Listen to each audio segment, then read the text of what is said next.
Muy buenas tardes, bienvenidos a Existiendo, hablando de dignidad humana. Como siempre, este proyecto del Colegio Iberoamericano de Estudios Existenciales y Humanísticos desde el Centro Histórico de la Ciudad de México.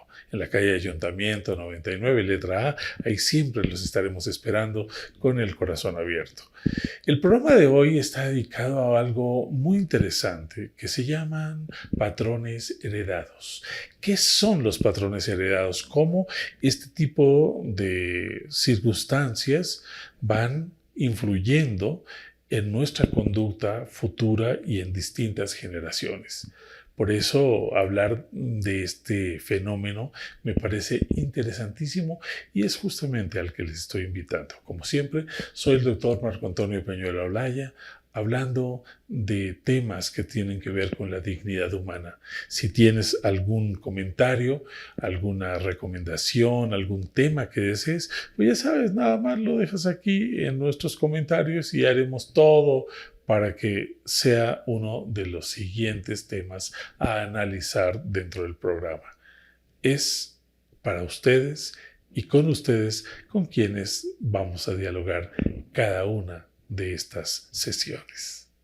Me siento muy contento cuando vemos los comentarios que ustedes nos envían porque nos ayudan también a reflexionar sobre el material que estamos enviando semana tras semana. De hecho, muchas gracias, Antonieta, porque gracias a tu comentario sobre estas conductas regresivas infantiles que tenemos para manipular nuestro sistema, para no hacernos cargo de lo que nos pasa, es bastante más frecuente de lo que podemos imaginar. Me gustaría señalar que no todas las veces que manipulamos o nos infantilizamos lo tenemos en la conciencia. Como que aprendimos que a los niños se les presta un poquito más de atención o, lo más importante, no se les responsabiliza realmente de lo que están haciendo. Pero esta no es una buena idea. Si ya lo hacemos y lo ponemos en conciencia, vamos a tratar cada vez de ser más adultos, más maduros. El adulto nos ofrece muchas estrategias para poder avanzar, para poder decidir, para no estar escuchando a ver si los demás nos aprueban o nos desaprueban. El infantilizar no solo nos quita fuerza, nos quita claridad. Por lo mismo, aprende a disfrutar de tu adulto, aprende a tomar decisiones y algo maravilloso. Vive bajo tus propias convicciones. Si el otro lo entiende, qué bueno. Y si no, ya aprenderá a entendernos. No siempre hay que adaptarse a lo que el otro quiere. Bien, como les decía, estos comportamientos ajenos, estos patrones heredados, los tenemos todos. Porque no llegamos al universo, a nuestro plano terrenal, absolutamente en cero. Ya tenemos todas las evidencias del embarazo de nuestra madre. Hoy sabemos perfectamente, y los científicos lo han demostrado, que el patrón de alimentación de nuestra madre es nuestro patrón alimentario en los primeros 2 años de vida. Porque es la manera en la que desde el útero fuimos aprendiendo a recibir o no una serie de procesos de nutrición en donde la conducta de nuestra madre fue un factor que va a influir directamente en este patrón de conducta. Los patrones heredados son estas formas ancestrales incluso que han ido pasando de generación en generación y han ido marcando nuestra vida. Una mujer que se precia, no llega tarde a su casa, por allá por los años 60, 70, aún en los 80, una mujer que fumaba y sobre todo en la calle, pues no era bien vista por la cultura general, ¿no? Se asociaba a otro tipo de procesos. En la medida en que nosotros hemos crecido como sociedad, también se han diversificado estas miradas, pero aún así seguimos teniendo patrones heredados de la manera en la que esperamos que sea la relación, en la que nos traten nuestros hijos, en el comportamiento general, y mucho de todo eso lo aprendimos de manera automática e irreflexiva. Estas percepciones son complejas. De verdad hay que aprender a conocerlas primero para saber cómo han ido influyendo en nuestra vida y, lo más complejo, cómo van a influir en nuestro futuro. En general, lo primero, hay un gran autor, el doctor Moscovici, Y él habla de lo que se conoce o de lo que él desarrolló como representaciones sociales. Nos dicen un médico, nos vemos con bata, el estetoscopio y una maletita, ¿no? Ese es un médico. Nos dicen un abogado y entonces la corbata, los lentes, un traje completo y un portafolio. Nos dicen el piloto, ¿no? Entonces la gorra, la chaqueta y el carrito donde traen, se supone, todo lo que se requiere para poder deambular por el universo. Entonces, a estas representaciones sociales, justamente también se le conocen como esos patrones heredados, ¿no? Un hombre que se respeta no se dejaría el cabello largo y se pondría un tatuaje de un dragón en el brazo, ¿no? Eso no está bien. Una mujer que se respeta a sí misma no se iría con el novio a Oriente, por ejemplo. Y todas esas formas son agresivas porque tipifican a la persona, la etiquetan y no le permite hacerse cargo de sus verdaderas acciones. Estos patrones pueden incluso llegar a distanciar a una persona de la otra, como es el caso de las religiones, como es el caso de los partidos políticos, incluso hasta de equipos de fútbol, ¿no? Uno de la América no se puede casar con una que le vaya a las Chivas, porque ya es motivo de disolución de esta unión marital. En varias ocasiones he explicado el origen de la palabra trauma. Trauma significa herida, algo que se queda ahí para siempre.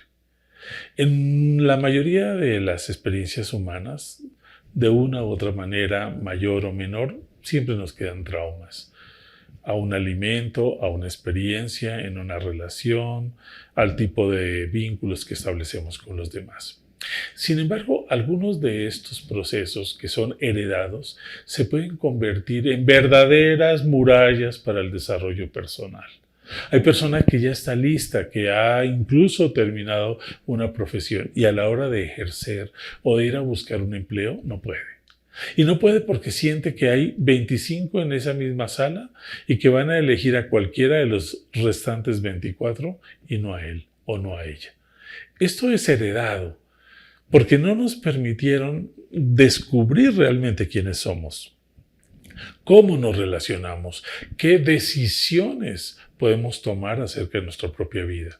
Siempre tenemos que estar buscando parecer o parecernos a aquellos prototipos que nos dijeron: él es un hombre exitoso, tiene un auto precioso, tiene una casa excelente, tiene una esposa o un esposo maravillosos, unos hijos impecables, van a tal parte.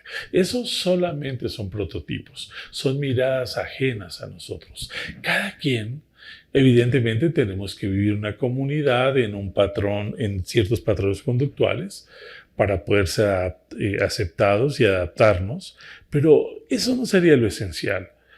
Cada uno de nosotros somos únicos, indivisibles, irrepetibles, irreemplazables. La experiencia de vida de cada uno de nosotros es una dimensión espiritual, social, relacional. Nuestros hijos, aún siendo nuestros hijos, no tienen por qué seguir los mismos prototipos, no tienen por qué tener las mismas miradas, porque cada uno de ellos tiene una experiencia diferente.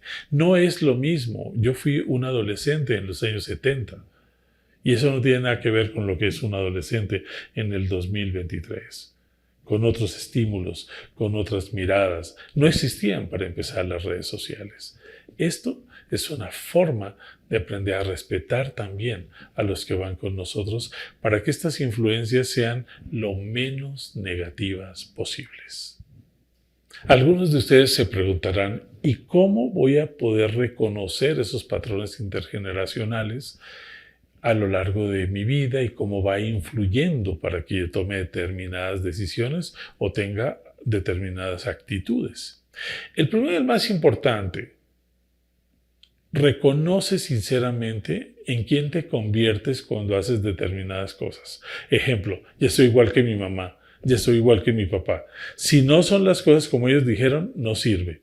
Si no es de determinada forma, no sirve. Si no tiene las características que a ellos les parecen que era lo idóneo, no sirve. Por ejemplo, si la esposa es más alta que el esposo, todo el mundo le parece un agravante, como si eso determinara la calidad de una relación.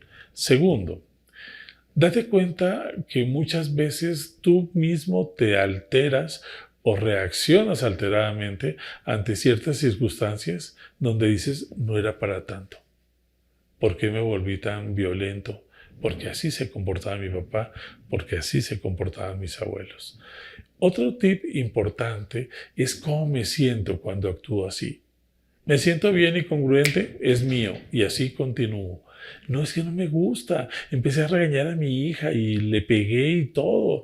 Y eso lo hacía mi mamá y a mí me sacaba de quicio y ahora estoy repitiendo. En ese momento, cuando yo digo, estoy repitiendo, es el gran momento para marcar un límite, ofrecerle una disculpa a mi hija, no importa que haya hecho las cosas mal, y empezar de nuevo. Las relaciones son a través del movimiento. Por eso, darme cuenta es la base del cambio. Tener reuniones familiares es interesante, sobre todo cuando nos encontramos con diferentes generaciones porque aparece algo muy interesante que son las anécdotas. Ah, sí, ¿te acuerdas del Noé cuando era chiquito? Ay, sí, que lloraba por todo, pero en aquella ocasión cuando se cayó en tal parte y ocurrió tal cosa, como que eso lo maduró porque se dio cuenta que se tenía que aprender a cuidar a sí mismo. Convivir con otros nos da un margen interesante de la vida, porque no todo lo tengo que aprender de mí mismo. La enseñanza con los demás siempre será un valor que debemos aquilatar y agradecer permanentemente.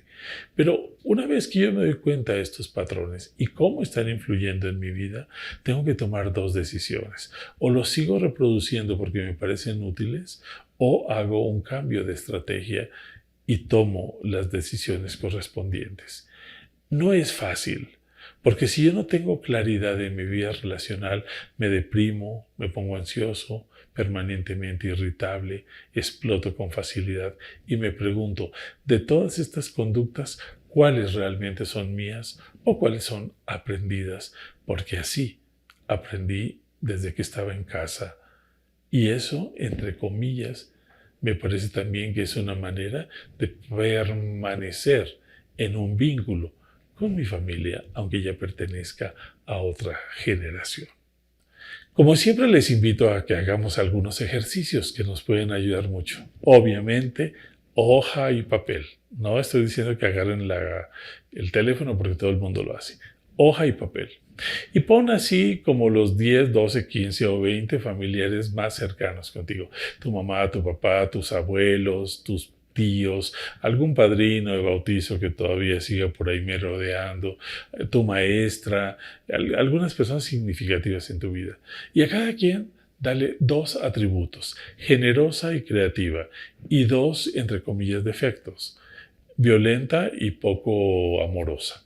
Y así hazlo con todos. Hasta que llega un momento en que te respondas, más que te preguntes, ¿cómo son las personas con las que has vivido? ¿Qué características tienes? ¿Qué defectos, entrecomillado, tienen? Yo diría que más que defectos, son limitaciones. Y una vez que tienes esa ensalada de locos, te vas a preguntar, de todo eso, ¿qué partes también yo reproduzco y qué partes me hacen sufrir? ¿Qué partes son indeseables y cuáles pueden ser buenas para que yo las siga reproduciendo a lo largo de mi vida? A eso le llamamos los patrones de convivencia inter e intrageneracionales. Durante mucho tiempo, habían personajes sociales que tenían un gran peso. El sacerdote era uno de ellos, el médico era otro, el maestro. Posiblemente para mí los tres personajes más pesados, más poderosos en las relaciones humanas. Con el paso del tiempo, desafortunadamente, esto ha ido distorsionándose y ha perdido mucha fuerza. Pero nos sentíamos bien yendo a pedir consulta a alguno de estos personajes. Sin embargo, hoy en día, dado que han perdido peso social y prestigio social por distintas razones, sí es importante que nos demos cuenta de la importancia de buscar apoyos, de buscar ayudas, de buscar grupos, de buscar centros de diálogo, de habilitar en nuestra propia familia círculos de análisis de las circunstancias. Aquí hay dos cosas muy importantes. No se trata de ver quién tiene la razón, no se trata de etiquetar, no se trata de culpar. Eso no le sirve a nadie. Se trata de darnos cuenta cómo reproducimos cosas aunque no creamos en ellas y cómo nos hemos ido distanciando unos de otros. Pedir ayuda nunca sobra. Comentarlo con otra persona es un buen momento también para escucharme y ver que yo también soy una persona que no se responsabiliza del todo y le echa la culpa de sus fracasos a otros que ni siquiera viven y que tampoco lo hicieron con el afán de perjudicarnos.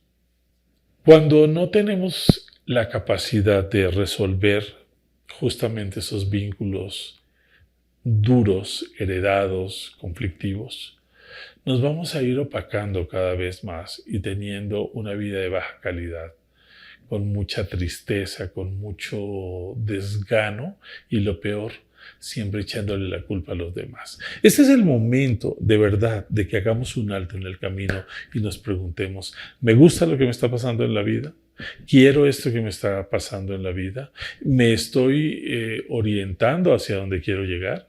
Si las preguntas son buenas y las respuestas no son favorables, es el momento o de replantear las preguntas o de revisar en tu interior de todo esto que me acabas de compartir, qué es lo que puedo tomar, qué es lo que puedo integrar y mejorar para mi vida hacia el futuro. Ustedes y yo estamos aquí en un momento de cambio permanente. Estamos aquí para aprender de lo que nos pasa, pero si no utilizamos estos aprendizajes para potencializar nuestra condición humana, es como si no hubiéramos vivido, es como si hubiéramos pasado de noche. El amor, la esperanza y las transformaciones de la vida son todos los días y en cada momento. De nosotros depende que los demás también hagan su labor, no me carguen sus conflictos y yo haré todo lo posible por no reproducir conductas que no solo no me ayudan a crecer, sino que me ponen en una profunda desventaja. Como se los comparto cada semana, nosotros, el equipo de producción y yo, hacemos lo mejor posible por enviarles siempre un mensaje positivo, una manera de revisar la vida, de tocar algunos temas que puede que no sean los de la agenda inmediata, pero que a lo largo del tiempo seguramente te ayudarán a verte como una persona espléndida en la que puedes confiar. Confiar en nosotros mismos es fundamental. Por eso, aprende de ti. Observa las cosas que haces, cómo las haces, hacia dónde vas, si te gustan, si no te gustan. Confía en las decisiones que tomes.